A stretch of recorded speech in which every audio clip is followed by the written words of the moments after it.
She came home late, shoulders heavy with work and silence, and still turned shelf scraps into warmth on a plate.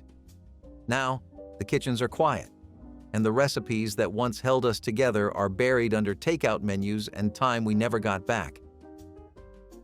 It looked like a TV dinner left behind in a dream, those cornflake-crusted fish squares, golden and jagged like schoolyard trophies from a time when everything came from a box. The fish was cheap, maybe cod, maybe not, and no one asked questions. It was the crust that did the heavy lifting, cornflakes crushed down by a child's hand, pretending to help. The cereal was never the sugary kind, just plain old flakes from the bottom of the box, stiff with dust and stubborn flavor. It gave the illusion of fried food when oil was too expensive to waste. Mothers lined baking pans with aluminum foil like armor, laid each square down with care, and watched the oven work its quiet magic. No fancy sides, just a scoop of canned green beans and maybe a white bread slice with margarine if the day had gone well. It was all crunch and salt and comfort, served without ceremony on plastic plates, in rooms lit by flickering yellow bulbs. Nobody remembers these squares unless they lived them. But for some families, it was the closest thing to seafood they would ever get. And somehow that was enough. The cereal box fed more than just breakfast. It was hot, salty, and creamy, the kind of food you ate when the house was too quiet and the paycheck too small. Tuna and potato chip casserole was not glamorous, but it showed up when it mattered. A can of tuna, maybe two if you were lucky, stirred into noodles or rice, blanketed in a can of cream of mushroom soup. Then came the real crown. Potato chips crushed by hand, layered thick over the top, sealing it like a roof over a storm shelter. It baked into something between a meal and a memory, bubbling at the edges, crunchy on top, and soft in the middle. The salt did the talking. It needed no herbs, no garnish, no apology. Kids would groan at the smell, then scrape their plates clean.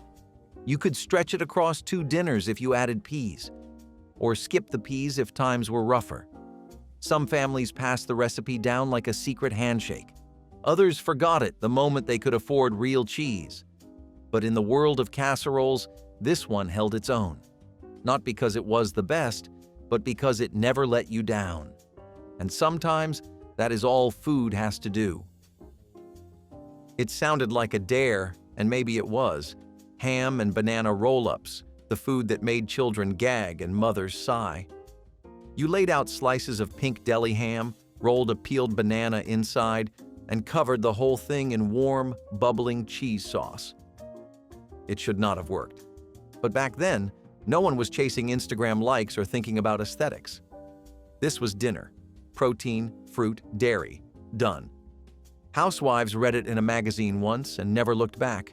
The bananas turned soft and sweet, soaking up the salty meat and tangy cheddar. It was tropical. It was tragic. It was Tuesday. Sometimes they sprinkled breadcrumbs on top to make it fancy. This dish remains in the margins of old recipe cards, in the yellowing pages of community cookbooks, still waiting to be remembered, still waiting to be forgiven. Tomato soup rice bake was the color of rust and the taste of quiet determination.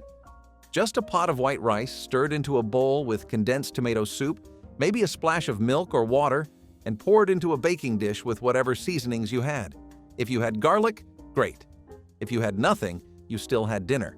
It baked into something thick, almost sticky, and entirely unlike anything found in restaurants. The top would brown slightly at the edges, a badge of honor for an oven doing its best. You could eat it with a fork or a spoon or just from the edge of the pan with a chipped spatula. No judgment. Sometimes chopped onions made it in, sometimes chopped hot dogs. Often it was just rice and tomato and faith. It filled bellies and silenced complaints. It tasted like being home alone with a single dish to clean. It tasted like getting through. No one bragged about it, no one took pictures, but it showed up again and again, a background actor in the drama of surviving on little and stretching meals into stories. And when you remember it, you remember more than flavor. You remember resilience. Bologna slab steaks made no promises they could not keep. You sliced that thick deli bologna into rounds so wide they looked like they came from a cartoon. Toss them in a hot skillet with a pat of butter and wait for the edges to curl like the brim of a worn-out hat. That was how you knew it was ready. The mustard glaze came from a mix of what you had. Maybe some brown sugar, maybe just mustard and water with a prayer stirred in. It sizzled, bubbled, and turned into a sticky mess that tasted better than it had any right to. The house filled with the smell of Bologna and hope. Some people served it with instant mashed potatoes. Others went with white bread and called it a meal. It was the kind of dinner that filled you fast and stayed with you longer than it should have. And even though everyone made jokes about it later, no one threw it away. You might laugh now, but you ate it then. And deep down, you remember why. Hot dog. Fried rice was dinner in a hurry, fried in the same pan your mother used for everything else. Leftover rice, slightly cold and perfect for frying, met chopped hot dogs, scrambled eggs, maybe a sprinkle of frozen peas if someone remembered. It smelled like school nights and television reruns. A splash of soy sauce turned it from sad lunch into something that felt almost worldly. Almost. The hot dogs crackled in the oil, split open like firecrackers, giving up their salt and fat to the rice. It was not real Chinese food, but no one said it was. It was weekday magic, made in 10 minutes flat with zero complaints. Some families added ketchup. Some added chopped onions. Others just scooped it straight from the pan to the plate and called it done.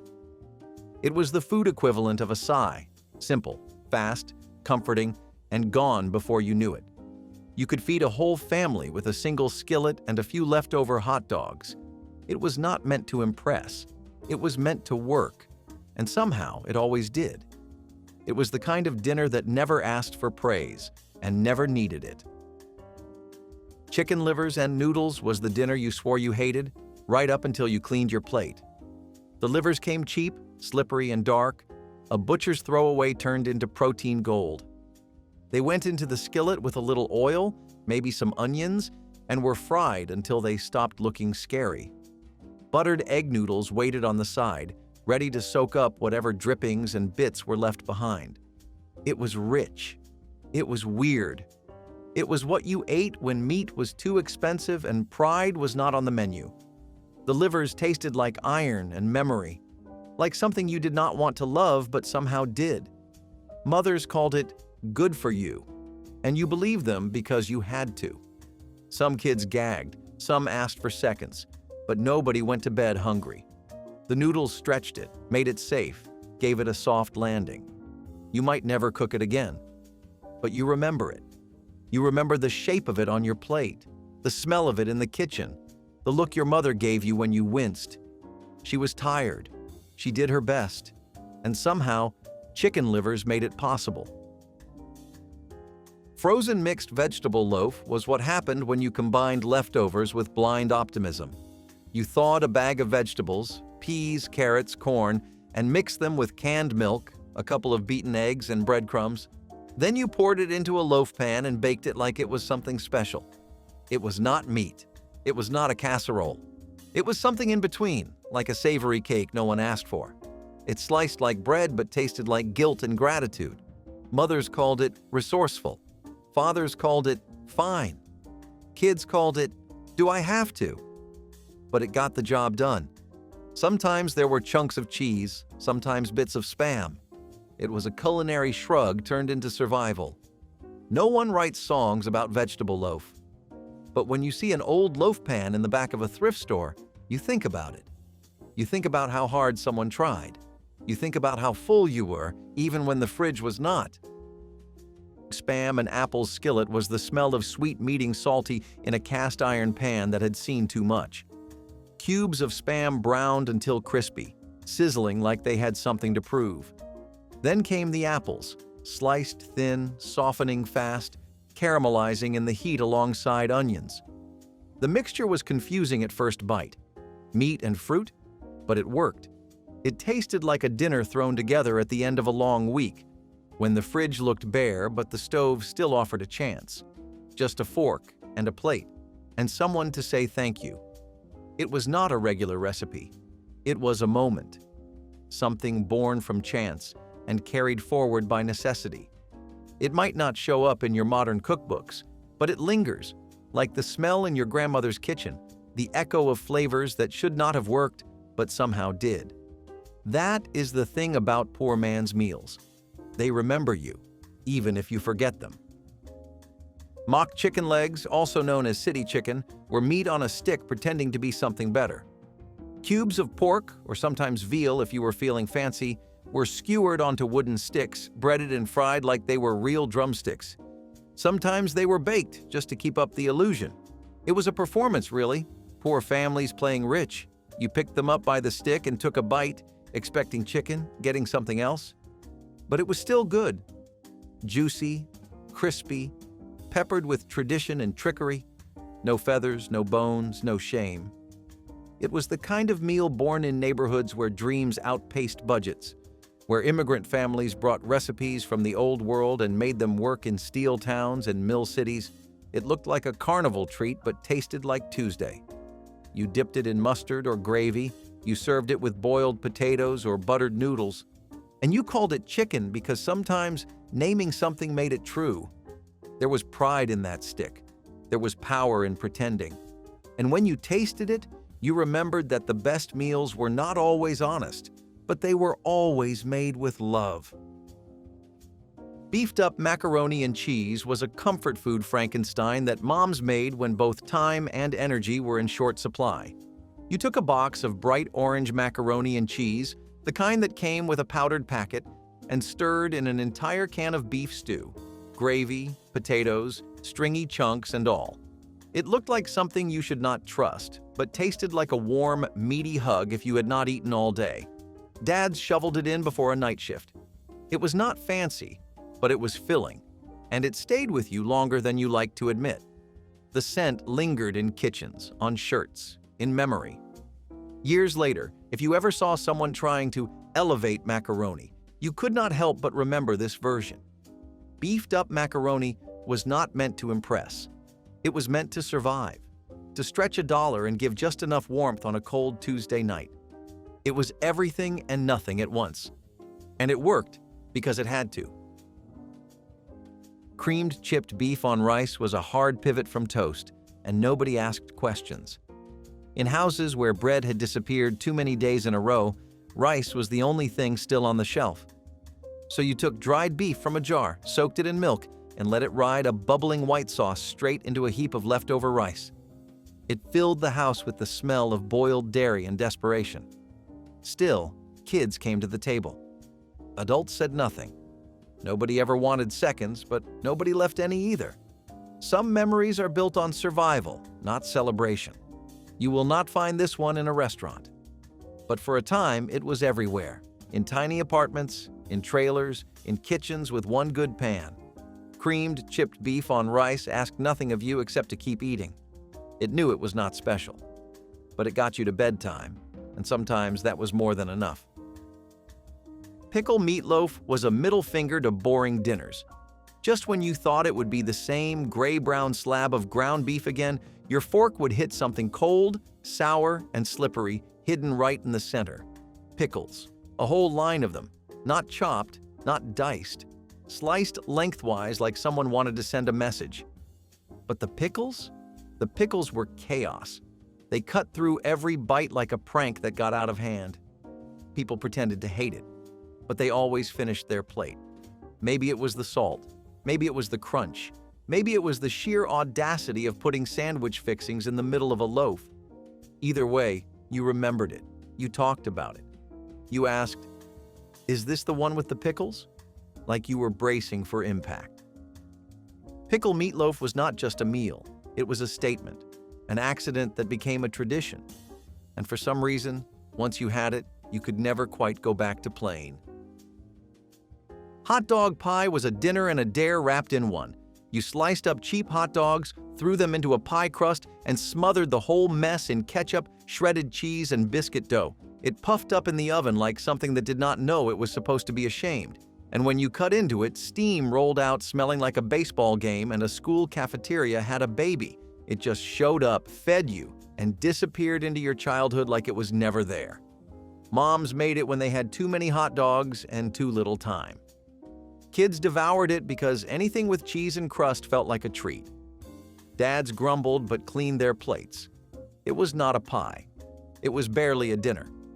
But for some reason, you still remember it. How it jiggled, how it stained the knife, how it made everyone go quiet while eating. Hot dog pie did not apologize. It just existed. Loudly. Peanut butter spaghetti was where hunger met desperation and no one blinked. Leftover noodles, maybe cold and clumped, were tossed in a scoop of peanut butter and thinned out with soy sauce until it looked like someone had tried to make food out of glue.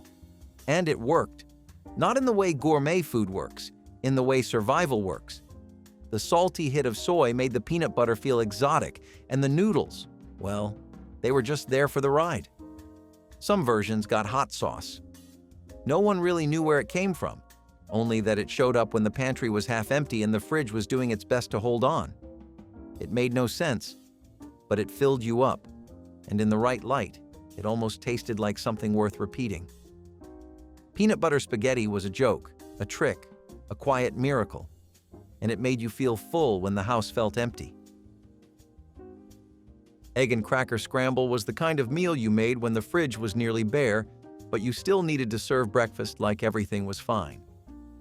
It started with eggs, whatever you had left. Into the bowl went crushed saltines, sometimes a few stale ones from the bottom of the sleeve. You mixed it all up with a splash of milk if you had it, and dumped it into a hot pan like it was an actual plan. The crackers puffed and softened into the eggs, making the whole mess stretch farther than it should. It smelled like a forgotten morning, a little buttery, a little desperate. It was crunchy in all the wrong places, but you did not care. You ate it fast. No one lingered over egg and cracker scramble. You just needed it to last until lunch or dinner or next week's paycheck. Sometimes it was served with ketchup, sometimes with nothing. And every once in a while, if the house was quiet, it made you think about how many times this exact dish had shown up when the world outside felt unkind. Egg and cracker scramble did not fix anything, but it kept you going. Tangy beef gelatin mold was the dish that made you pause, fork in hand, heart full of confusion. You knew there was beef in there, ground and browned. You knew there was tomato sauce, thick and sour. But it was the gelatin that threw you. Clear and wobbly, it held everything in place like a museum exhibit of what not to eat. It glistened, it jiggled, it defied explanation. Yet people made it, served it, even wrote it down in community cookbooks like it was a sacred tradition. Maybe it was. It came from a time when gelatin meant luxury, when anything suspended in a mold felt like a celebration, even if it was just leftovers and dreams. The tang came from vinegar, or Worcestershire sauce, or regret. No one ever finished a full slice, but no one forgot it either. It was cold comfort food in the most literal sense. Kids poked at it. Adults pretended it was fine. And somewhere in between, it became a symbol of a dinner table held together by sheer willpower and a packet of unflavored gelatin. Tangy beef gelatin mold was not a mistake. It was a memory, one that wobbled but never broke. Onion ring casserole was the loudest dinner in the quietest houses. It started with canned green beans stacked like tired soldiers in a baking dish. Then came the ground beef, browned in a pan with just enough onion to call it cooking. And finally, the crown, frozen onion rings, still icy and pale, layered on top like a parade that refused to march. You baked it all until the rings turned golden and the beans lost their fight. It smelled like fast food trapped in a church potluck, crispy, meaty, and deeply unbalanced. But that was the point. It was everything at once. Junk food and vegetables, convenience and care, a casserole for the tired, the stretched thin, the ones who needed dinner to feel like something more than a burden. You ate it while watching the news. You ate it when there was no news worth watching. Kids picked off the onion rings. Adults claimed they made it for the vitamins, but everyone knew the truth. Onion ring casserole was a contradiction, and somehow that made it feel honest. because sometimes life is just green beans and ground beef under a crunchy fried disguise. Biscuit-topped chicken. Surprise never once surprised anyone, but no one minded. You took a can of chicken, some peas, a white sauce made from whatever passed for milk that week, and spooned it into a dish like it was a treasure. Then came the biscuits, usually from a tube, sometimes homemade if the day was unusually hopeful. They baked golden on top while the inside bubbled and steamed, hiding the truth. And that truth was this: it was barely food, but it felt like dinner. The biscuits soaked up the sauce. The chicken barely tasted like chicken, but it came hot. It came fast, and it filled the house with a smell you convinced yourself was home. It was served in chipped bowls. It was eaten on laps. And it always left just enough for someone's lunch tomorrow. You never knew what the surprise was supposed to be. That it existed? That it was good? That you kept eating it long after you left home? Maybe the surprise was that it worked. Biscuit-topped chicken surprise did not ask for praise. It asked for quiet and for plates to come back empty. And somehow, they always did. Cheddar chili toasts were the last-minute dinner of champions, or at least of mothers trying to stretch one can of chili into a full meal. You laid out slices of soft white bread like soldiers. Then came the canned chili, spooned on thick and fast, no ceremony. A handful of shredded cheddar sealed the deal. Then under the broiler they went, sizzling, bubbling, charring at the edges. The kitchen filled with that unmistakable smell: meat, cheese, and something slightly burned. It was the kind of food you ate with your hands even when you were told not to. It curled at the crust, it collapsed in the middle, and it tasted like a Friday night where nobody had the energy to cook and nobody cared. You could eat 4 in a row and still want another. It was dinner, snack, and survival strategy all in one. There were no sides, no napkins, just a stack of chili toasts on a chipped plate and maybe some laughter if people were still in a good mood. Cheddar chili toasts were messy, predictable, perfect. The kind of thing you miss, not for the flavor, but for the feeling. Cheddar rice bowls were a reminder that leftovers were both a lifeline and a sad reality. The sloppy Joe meat, which was once piled between buns, was now spooned generously over a bed of rice. You had the flavor of the sloppy Joe, the tangy, meaty sauce, without the fluff of the bun. The rice soaked up the sauce, turning from a side dish to the main event. This wasn't a new invention, just a tired repurpose of what was left from the night before. The comfort came from how simple it was, from the way the dish came together with a single spoon and a few ingredients you always kept on hand. The ground beef, the tomato sauce, and the spices, now joined by rice, which somehow made everything feel just a little bit more like dinner. You didn't need a fancy presentation or a complicated recipe. Just the right combination of things you always had in the pantry. It wasn't glamorous, it wasn't fresh, but it worked. Sloppy Joe rice bowls were the kind of meal that filled you up when you didn't have the energy for anything else. Zucchini hamburger bake was a dish that made the best of what was in the fridge and the pantry, especially when you needed something fast. Sliced zucchini lined the bottom of a baking dish, their green flesh softening as they roasted. Ground beef followed, seasoned and browned, then spread over the zucchini like a comforting layer of meat. And then came Velveeta, so smooth, so processed, it melted into everything it touched. You poured it over the whole thing, watching as it oozed down the sides and pooled in the corners of the dish. The cheese formed a thick blanket, keeping everything warm and comforting, hiding the imperfections beneath it. The casserole baked in the oven until everything was melded together, an unremarkable, yet utterly satisfying hodgepodge of ingredients. It wasn't fancy. It wasn't health food. It was the kind of meal that worked when the options were slim and you had to make do. Zucchini hamburger bake was the food that got you through when there was more hunger than hope, but still enough to make something out of what you had. Taco macaroni salad was the summer dish that somehow became a staple, filling up plates at barbecues and family gatherings with little effort and plenty of tang.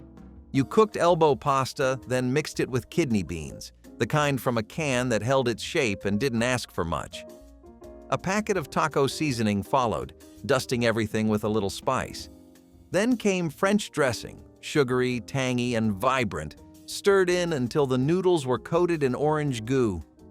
It looked like a mess, but it tasted like comfort wrapped in something you didn't expect. The salad sat in the fridge, chilling for hours, waiting for the right moment to be served, usually when it was too hot to cook anything else. Taco macaroni salad was the kind of dish you didn't plan on, but it filled your stomach when the alternatives were too much effort.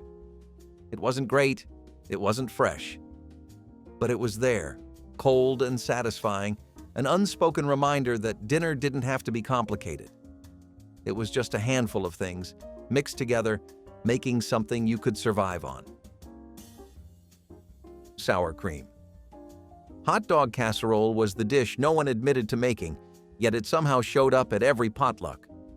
The hot dogs, sliced into thin rings, were mixed with sour cream, a creamy base that smoothed over the harsh reality of the processed meat. Egg noodles joined the party, softening as they baked, soaking up the sour cream and hot dog flavors until they were indistinguishable from one another. A topping of breadcrumbs, golden and crispy, finished the dish off. The casserole came out of the oven with a light, toasted top, but underneath, it was a gooey mess of noodles, sour cream, and chopped hot dogs. No one could ever quite explain why it tasted so strangely comforting, or why the dish kept appearing at every family gathering, despite no one ever being excited about it. But you ate it, because it was there, because it filled you up. Sour cream hot dog casserole wasn't about quality, it was about necessity. And somehow, necessity made it delicious. Canned salmon. Croquettes were an attempt to make canned fish something worth eating, and for a while they worked. You mixed the canned salmon with eggs, crushed saltines, and a few spices you could scrounge up. The mixture turned into little patties, perfect for frying. When they hit the hot pan, they sizzled and crisped on the outside, while the inside stayed soft and vaguely fishy. You didn't care that they were made from a can. The crunch was all that mattered. Canned salmon croquettes were something you made when you couldn't afford to be picky, when you didn't have the luxury of fresh fish or premium ingredients. They were humble, but they filled your stomach, and in a world that wasn't always kind, that was more than enough. They weren't gourmet, they weren't fancy, but they were food, and they got you through. And sometimes, that's all you needed. Canned salmon croquettes were the kind of dish that didn't ask for praise, it just asked for you to eat. Vienna. Sausage stir-fry was an oddity, a mishmash of canned sausage and frozen vegetables that somehow turned into dinner when there was nothing else left. You sliced the little sausages into bite-sized pieces, letting them brown in a hot pan. Frozen vegetables, usually peas, carrots, or a medley of both, joined the sausages, cooking together in the same skillet like they had always been meant for each other. A splash of soy sauce added a hint of flavor, though the sausages hardly needed help. The whole thing came together in less than 20 minutes, but somehow it was enough. Vienna sausage stir-fry wasn't going to win any awards, but it didn't need to. It was filling, fast, and required nothing you didn't already have. It wasn't pretty, it wasn't special, but it worked. And sometimes, in a world where you were always scrambling for a meal, that was the best thing you could ask for. Vienna sausage stir-fry was the perfect example of how you could make something out of nothing, even when the nothing felt like a lot. Ketchup and cornflake chicken bake was a dish that asked a lot of questions, but nobody cared about the answers. Chicken thighs, dark and tender, were slathered in ketchup, turning into a sticky, slightly sour glaze. The chicken was then coated in crushed cornflakes, the kind that were never quite as crispy as you hoped, but always served the purpose. You baked it until the chicken was done, and the cornflakes had turned a strange shade of brown, part crispy, part soggy. The smell was nothing remarkable, but the taste was a strange mix of savory, sweet, and processed. It wasn't the kind of thing anyone craved, but it was the kind of thing you'd make when you had little else. It wasn't elegant, it wasn't fancy, but it was there, and it was filling. Ketchup and cornflake chicken bake didn't need to be anything more. It was a lesson in making do when everything else felt out of reach. Beef tongue sandwich night felt like a rite of passage for the frugal and the brave. You had to get past the idea of it first. The idea of eating tongue was strange, even unsettling. But once you sliced it thin, it tasted like beef, like all the things you wanted from meat but couldn't always afford. It went on rye, with a swipe of mustard, sharp, tangy, and more than enough to mask any lingering doubts about what was between the bread. The beef tongue wasn't the star. It was the mustard, the bread, and the idea that you had made something from nearly nothing. It was humble, yet it filled you up. It wasn't a regular thing, but it came around when times were tight, reminding you that dinner wasn't just about what you wanted. It was about what you could get. Beef tongue sandwich night was about resilience, and maybe, just a little, about embracing what others overlooked. Frozen broccoli and cheese roll-ups were the quirky little bites that only your mom could make taste like heaven. You would never have asked for them anywhere else. But when she pulled out that Tupperware container full of limp, defrosted broccoli, you knew what was coming, and you got weirdly excited. She would press down slices of plain white sandwich bread until they were almost paper thin, layer on a gooey slice of American cheese, spoon in the soggy broccoli, then roll them up like it was a gourmet dish. Into the oven they went, and out came this bizarre yet comforting blend of mushy green veggie and oozing yellow cheese inside a crispy golden crust. Were they pretty? Not even close. Did they hold together well? Absolutely not. But the smell alone meant it was snack time at Grandma's, and for some reason, you loved it.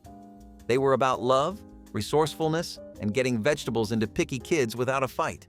And somehow, it worked every single time. Who says you need apples to make an apple pie? Not the Depression era, folks, that's for sure. This mock apple pie was a genius hack that used Ritz crackers as the crust and a sweet, sticky filling made from sugar, cinnamon, and water. It was a budget-friendly dessert that satisfied the sweet tooth without the need for expensive or hard-to-find ingredients. Plus, it was a great way to use up those stale crackers lurking in the back of your pantry. The Ritz mock apple pie became a Depression-era favorite, despite the fact that it was a pastry imposter. How did it work? The aromatic mixture of sugar, cinnamon, butter, lemon juice, and crackers combined to convince the taster's senses that the pie actually tasted of apples. Mock apple pie actually dates to the mid-1800s. During the wintertime, when apples were scarce and dried apple stores were used up, inventive home cooks would instead use soda crackers or stale bread. The more modern Ritz cracker version came about in the 1930s. Few side dishes could bridge the gap between savory and sweet as effortlessly as corn pudding. A staple of Southern and Midwestern homecoming dinners, this dish combined farm-fresh simplicity with a rich, custard-like texture.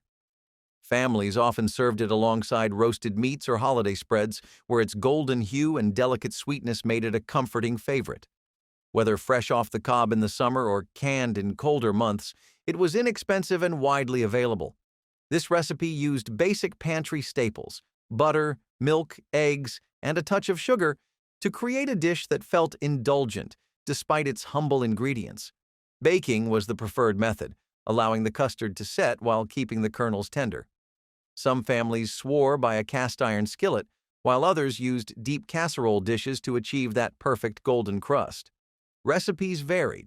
Some included a splash of vanilla, others added a pinch of nutmeg. But the result was always a creamy, spoonable side that paired with almost anything. As processed cornbread mixes and quick-fix alternatives took over, traditional corn pudding was left behind. But for those who remember its warm, velvety bite, it's a dish worth bringing back. What's for dinner? Oh, just a small something that came in from the backyard. Yes, the tumbleweed casserole was a real dish during the Dust Bowl, which just goes to show you that when the going gets tough, the tough make casseroles out of tumbleweeds. Tumbleweeds, those rolling shrubs of the Wild West screen, are actually technically, or at least partially, edible. Not fancy for the tongue, but we are hungry to the bone. Let's give it a try, edible. The process began with the boiling of the tumbleweed leaves to reduce their coarse feel and also to reduce the bitterness of the leaves. Then they'd get layered with whatever ingredients were available, maybe some scraps of meat, potatoes, or canned goods if you were lucky. The result? A surprisingly substantial, earthy-flavored casserole that was as much about sustenance as it was about taste. Tumbleweed is very fibrous and even has a few vitamins in it, so it wasn't the worst thing to eat when fresh greens were scarce. Moreover, tumbleweeds were free and easy to come by, nature's grocery store if you will. Though you'll never see it on the dinner table. Tumbleweed casserole represents Dust Bowl endurance. Would I eat it? Well, I'd need a serious pep talk and a lot of seasoning. But hey, if the tumbleweed can take the hot winds, then it should not be a problem on my plate. Salmon patties, a classic dish found in many American homes, offer a tasty and affordable way to enjoy fish. Often made with canned salmon, these patties are mixed with breadcrumbs, onions, and seasonings, then fried to golden perfection. The dish has roots in the 1940s, when canned fish became a popular pantry staple due to its long shelf life and affordability during tough economic times. Despite being simple, salmon patties are packed with protein, omega-3 fatty acids, and heart-healthy nutrients, making them both a tasty and nutritious choice. The secret to a great salmon patty lies in its texture, crispy on the outside, yet tender and flaky on the inside. Often paired with a generous helping of creamed peas, this dish takes on a comforting, homey feel. Creamed peas are made by cooking fresh or frozen peas in a creamy sauce, sometimes enhanced with butter, milk, and a touch of seasoning. The creamy, mild flavor of the peas balances the richness of the salmon patties, creating a perfectly matched duo. Salmon patties with creamed peas are the kind of comfort food that makes you think, why did I ever stop eating this? It's an easy, satisfying meal that stood the test of time, offering comfort with every bite. Few dishes command attention quite like a well-prepared crown roast. Traditionally served at homecoming dinners and holiday gatherings, it was the kind of dish that made guests stop and admire before the first bite.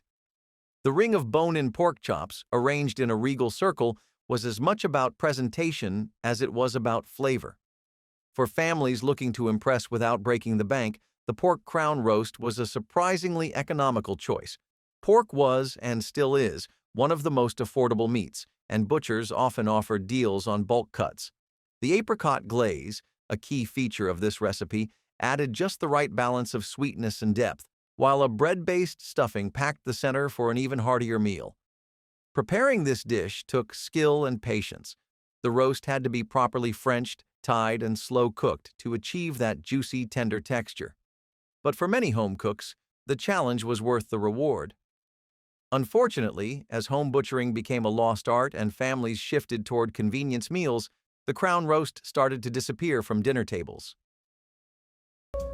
Back in the day, when you were out of just about everything except sugar, flour, and fruit, a vinegar cobbler was your only option.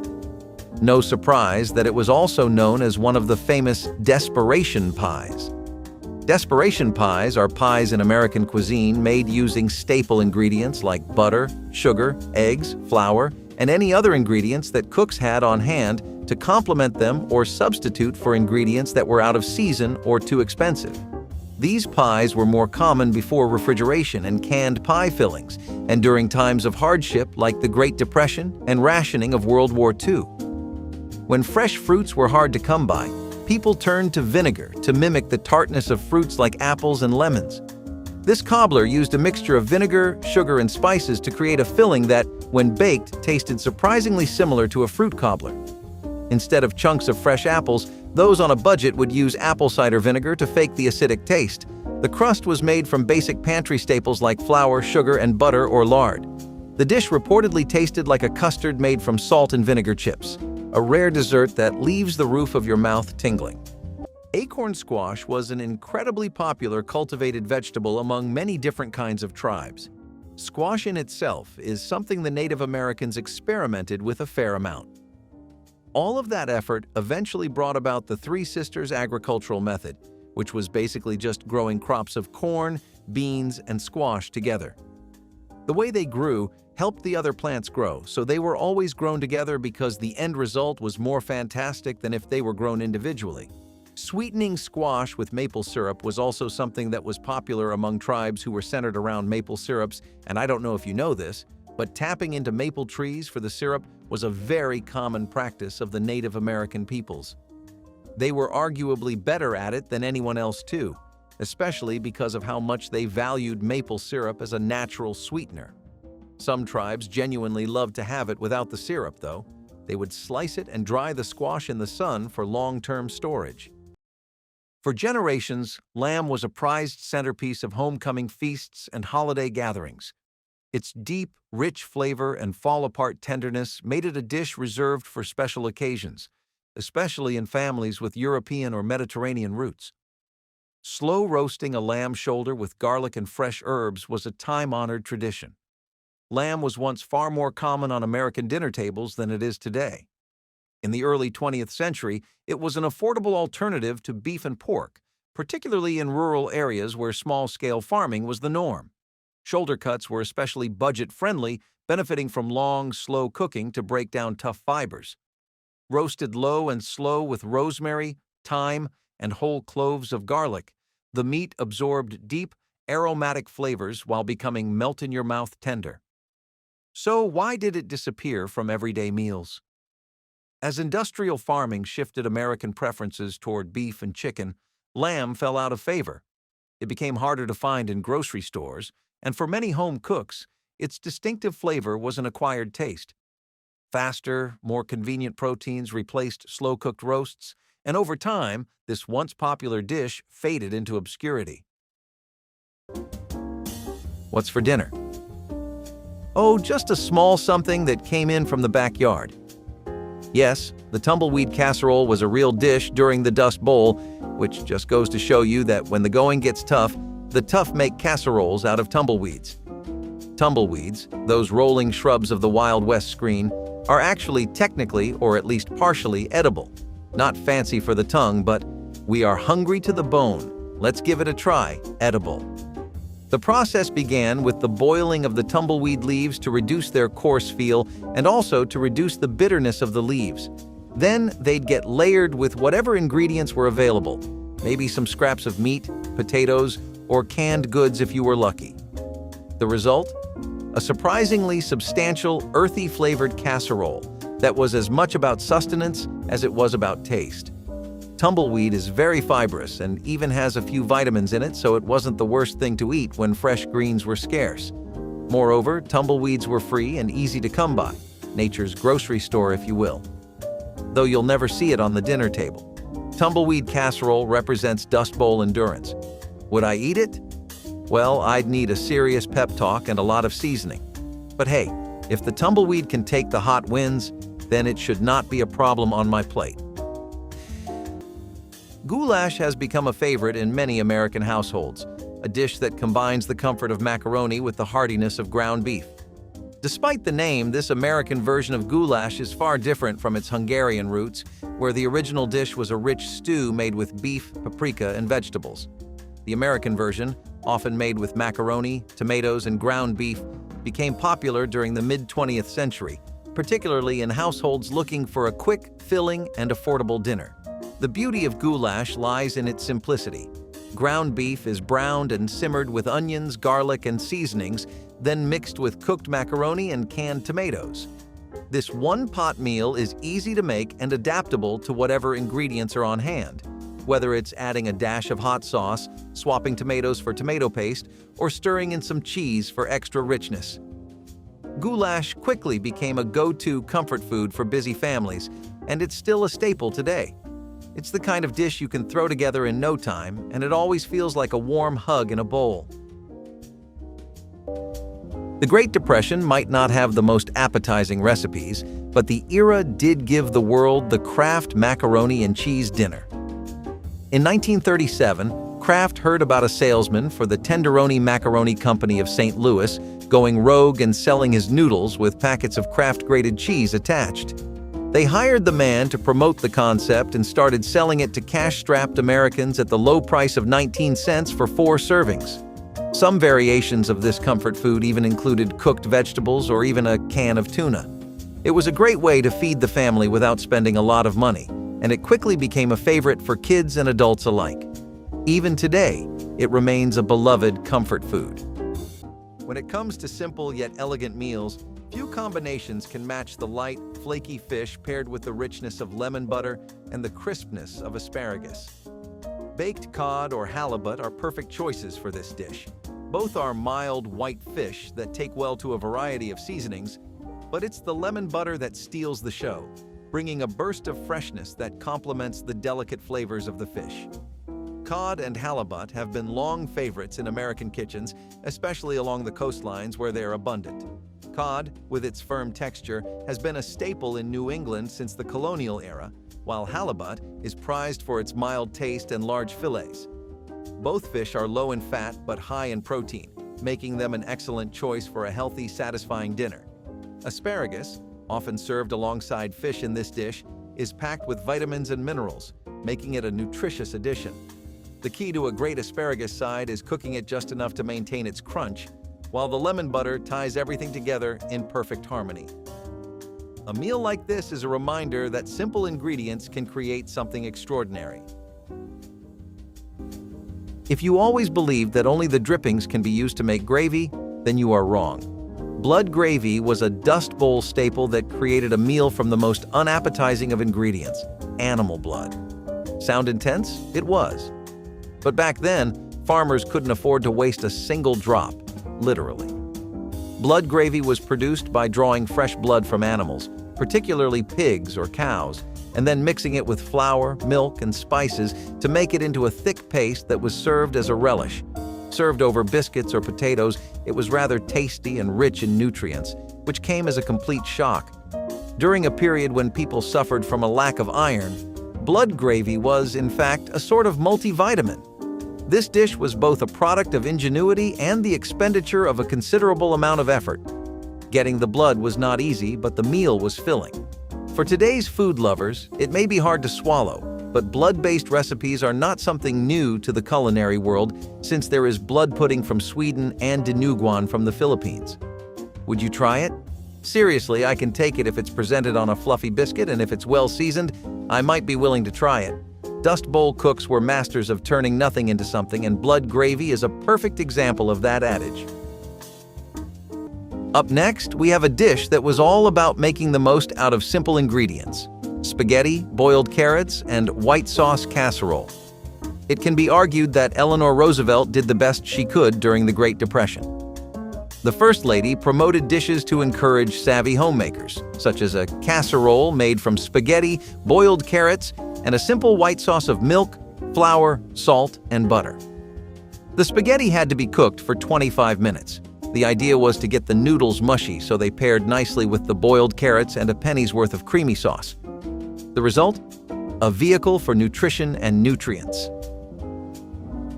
Families loved this dish because it was versatile and could easily be modified based on what was available. It was a great way to fill up hungry bellies without breaking the bank. It still makes a pretty delicious meal for potlucks, so if you want to impress everyone with something easy to whip up, the spaghetti, boiled carrots, and white sauce casserole will do. For generations, baked cod was a dependable, no-fuss dinner, particularly in coastal and New England households.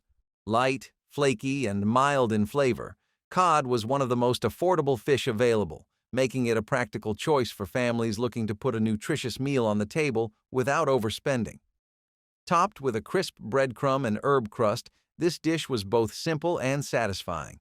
Proof that great cooking didn't need to be complicated. Cod's popularity was tied to its abundance. Throughout much of the 20th century, fresh or frozen cod was readily available at grocery stores and fish markets, and it didn't require elaborate preparation.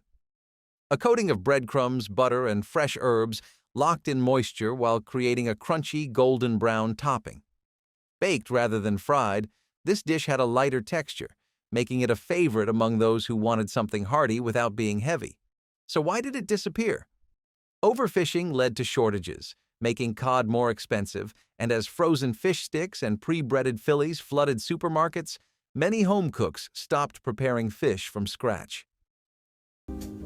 If you always believed that only the drippings can be used to make gravy, then you are wrong. Blood gravy was a Dust Bowl staple that created a meal from the most unappetizing of ingredients, animal blood. Sound intense? It was. But back then, farmers couldn't afford to waste a single drop, literally. Blood gravy was produced by drawing fresh blood from animals, particularly pigs or cows, and then mixing it with flour, milk, and spices to make it into a thick paste that was served as a relish.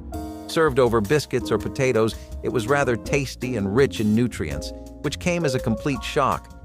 During a period when people suffered from a lack of iron, blood gravy was, in fact, a sort of multivitamin. This dish was both a product of ingenuity and the expenditure of a considerable amount of effort.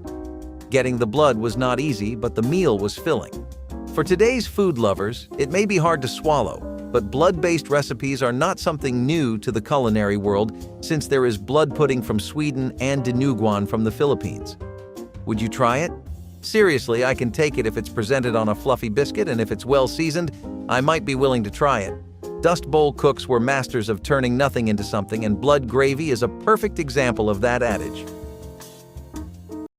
For families stretching their grocery budget, few meals delivered as much flavor and comfort as these unusual-looking meatballs. A product of the Great Depression and wartime rationing, Porcupine meatballs were a creative way to make ground beef go further. Mixing rice into the meat wasn't just for texture, it bulked up the meal, making a pound of beef feed more mouths. Rice was an affordable pantry staple, and when the meatballs simmered in a tangy tomato sauce, the grains softened and expanded, giving them their signature spiky appearance. Despite the name, no porcupines were harmed in the making of this dish. Just a bit of kitchen ingenuity at work. Some recipes used canned tomato soup for a mild, creamy sauce, while others relied on crushed tomatoes and Worcestershire sauce for a sharper kick. Either way, the slow cooking process allowed the flavors to meld into a hearty, stick-to-your-ribs meal. For decades, this dish was a go-to for busy home cooks. It was easy, required minimal ingredients, and could be made in one pot, ideal for feeding a growing family. But as convenience foods and pre-made meatballs filled grocery store freezers, the homemade version started to disappear. So, peanut butter stuffed baked onion might sound strange, but trust me, it's worth a try. We're taking a whole onion, hollowing it out, and stuffing it with peanut butter. Then, we're going to bake it until the onion is caramelized and sweet. It sounds like an odd pairing, but the salty, creamy peanut butter and the sweet onion actually complement each other really well. This dish was a unique way to combine protein and vegetables. It might not be everyone's cup of tea, but it was a clever way to make a filling meal out of inexpensive ingredients. Plus, onions were a staple in many households because they were stored well and added flavor to almost any dish. It was one of the more outlandish food recipes to come out of the Great Depression, and food historians Andrew Coe and Jane Ziegelman, authors of A Square Meal, are certainly no fans. So am I. Before slow cookers and instant meals, there was fricassee, a dish that turned simple ingredients into something extraordinary. This creamy chicken stew had roots in European cooking, but became a homecoming dinner favorite in American kitchens, especially in the South and Midwest. It was rich, comforting, and made the most of what was available. Chicken fricassee was the perfect example of resourceful cooking. In the days when whole chickens were bought instead of pre-cut parts, every bit was used. The meat was gently simmered in a velvety sauce made from broth, butter, and cream, creating a dish that felt indulgent without being expensive. Paired with dumplings or rice, it was a filling meal that stretched to feed a crowd. What made fricassee special was its balance between rustic and refined. Unlike fried or roasted chicken, this method kept the meat exceptionally tender, absorbing the sauce's deep flavors. Some families added carrots and peas, while others preferred a touch of sherry for extra depth. But no matter the variation, it was a dish meant to be ladled generously and served with warm, crusty bread. So why did it disappear? As boneless, skinless chicken breasts became the norm, slow-cooked dishes like this fell out of favor. Steamed clams, a beloved dish especially along the coasts of New England, have been enjoyed for generations. This dish is a true celebration of seafood, as fresh clams are steamed until tender, absorbing all the flavors of the broth. often seasoned with garlic, herbs, and a splash of white wine or broth. Clams, which are bivalve mollusks, have been a staple in coastal cuisine for centuries, with Native Americans harvesting them long before European settlers arrived. The joy of eating steamed clams comes from their delicate texture and briny sweetness. The perfect clam should pop open easily when steamed, a sign that it's cooked just right. Paired with a slice of hearty brown bread and a dollop of butter, this dish becomes a complete, satisfying meal. The richness of the butter and the rustic flavor of the brown bread perfectly complement the clam's natural saltiness, creating a balanced, indulgent experience. Steamed clams with brown bread, because sometimes the best meals are the ones that come with their own dipping sauce. The dish reflects the simplicity of coastal living, proving that the freshest ingredients often make the most memorable meals. Whether served as an appetizer or a main course, steamed clams with brown bread and butter remain a timeless favorite, offering a taste of the sea with every bite. If you are considering giving up Starbucks as a hardship, just try making your coffee out of these plants. Dandelion coffee came into existence during the Dust Bowl when people could not afford coffee beans and other products. That's right, those yellow flowers that appear on your lawn in spring and are so annoying once provided the means to satisfy caffeine cravings at the survival level. For it, people would uproot dandelions, bake the roots until they were black and toasty, and then pulverize them into a brew. There was no sugar or cream, just the natural taste of roasted roots. It was not as strong as real coffee, but it provided people with something warm to drink in the mornings when they were unsure about the future. Moreover, dandelions were free and easily available, no need to go to Starbucks. To the chagrin of dandelion coffee, it is now considered a health drink. Rich in antioxidants, it is believed to have liver benefits and can be found at health food stores for a hefty price. It was not about the latest fad diet or the newest way to live a healthier lifestyle. It was about not going insane without your cup of coffee in the morning. I can't help but wonder how the farmers of Dust Bowl must have been feeling sipping on this dandelion brew and hoping for a better tomorrow and a decent cup of coffee. Now it is a retro chic beverage, while back then, dandelion coffee was a means of getting back to the normal, even if the normal tasted like the grass one mows. Clay-baked fish is also something that's a bit unconventional because it doesn't really match up with anything we use today. It's a traditional cooking method that was used by several Native American tribes spread across the northern regions. A lot of places in North America were rich sources of fish, like the Great Lakes and the Pacific Northwest. Back then, preserving moisture was its own separate issue and struggle, and this was a particularly widespread way of doing that. This method would help the fish retain most of its moisture while also sealing in all kinds of natural flavors, and the end result was a much more exciting dish. Now, this works with most kinds of fish, so it's not like there's some strict preference. You should just roll with what you like. If you want to be historically accurate, then the Chinook and Haida tribes were pretty fond of using salmon. Some tribes also used trout or catfish, but the idea was to prepare the entire fish while also leaving the scales intact. Why would they do this? It was all to help the fish be baked properly. You didn't want anything messing up the meat on the inside. Now, some tribes were also fond of stuffing their fish, but if that's a little much, you don't have to go the extra mile. Leftover turkey was once the foundation of creative home cooking. Long before frozen dinners and deli slices, resourceful cooks found ways to repurpose every part of a roasted bird. One of the most inventive solutions? A golden, bubbling gratin that transformed shredded turkey into something just as satisfying as the holiday feast itself. Sweet potatoes, naturally rich and slightly sweet, paired perfectly with the savory depth of turkey. Thinly sliced and layered, they acted as both a starch and a built-in flavor enhancer. A cheesy herbed cream sauce seeped into every bite, bringing a velvety richness that made this dish feel indulgent despite its humble origins. Some families added a pinch of nutmeg for warmth, while others topped it with breadcrumbs for a golden, crispy finish. For decades, this dish was a practical way to extend a meal and avoid food waste. Turkey was affordable, especially in the days when whole birds were purchased rather than prepackaged cuts. Sweet potatoes, widely available and inexpensive, provided both nutrition and flavor. As quick-fix meals and processed leftovers became the norm, dishes requiring careful layering and slow baking lost their appeal. Yes, you heard it here first, skunk stew. Even when the Dust Bowl left dinner plates empty, people were not the only ones who could not escape being eaten. Not even skunks.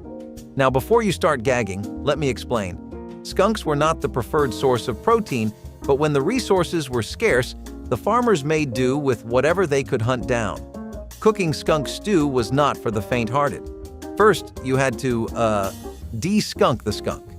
It was mandatory to have the scent glands removed unless one wanted the house cleared faster than a tornado. After washing, it was cooked with what vegetables and spices were available. The result? A rather soft and gamey meal that was palatable though, but not one that would make me eagerly look forward to the next meal. Skunks may sound like the butt of some jokes, but these animals were a good source of protein food when all else was scarce. And can you imagine? A skunk was not as smelly as other wild games like raccoon or possum. Talk about a backhanded compliment. While skunk stew appears to be the epitome of the challenge-accepted food that is popular today for the survivors of the Dust Bowl, it was a symbol of survival. They made desperation into dinner. As they say, where there is life, there is a chance to live, and sometimes to live, you have to eat the wild, literally. If these forgotten meals made you think about your mom, drop a comment, give this video a thumbs up, and hit that subscribe button.